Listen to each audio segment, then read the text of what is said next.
यादव जी, मुझे लगता है जब सपा थी तभी आप सेफ थे। नहीं है तो कहीं चोटी काटी जा रही है तो कहीं चोटी उखाड़ी जा रही है।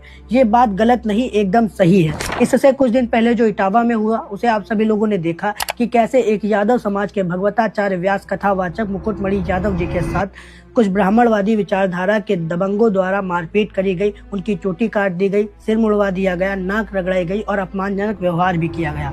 और इससे भी ज्यादा एक ब्राह्मण महिला के पैर छुआकर शुद्धिकरण के लिए उस ब्राह्मण महिला के पेशाब से छिड़काव किया गया। बस गलती इतनी थी कि यदुवंशी होने के बाद भी भागवत कथा कर रहे थे। अब वही मानसिकता मध्य प्रदेश के रीवा जिले के बैकुंठपुर थाना क्षेत्र के मझगवा गांव में देखने को मिली।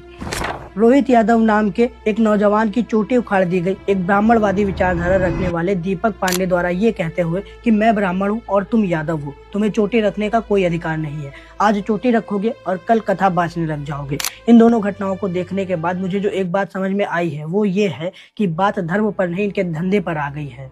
इन लोगों को डर है कि कहीं चमार, पासी, यादव, मौर्य, गरड़िया, धोबिक, धानुक, तेली या फिर अन्य जाति के लोग कथा न बांचने लग जाए।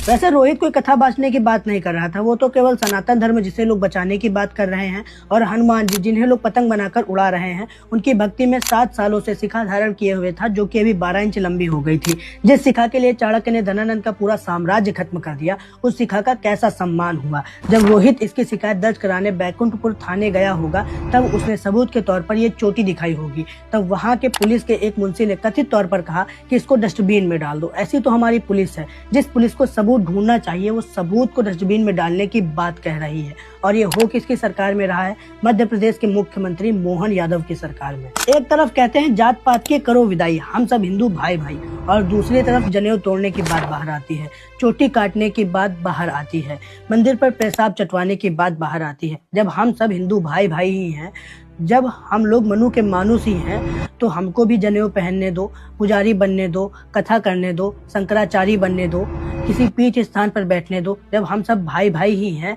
तो कैसा द्वेष, कैसा भेदभाव। अगर तुम मलाई खा रहे हो तो हम सबको भी खिलाओ, अगर प्रसाद में बूंदी के लड्डू और बेसन के लड्डू खिला रहे हो तो खिलाओ, लेकिन प्रांगण में किसी के द्वारा लाया हुआ मिल्क केक अपने घर तो न ले जाओ।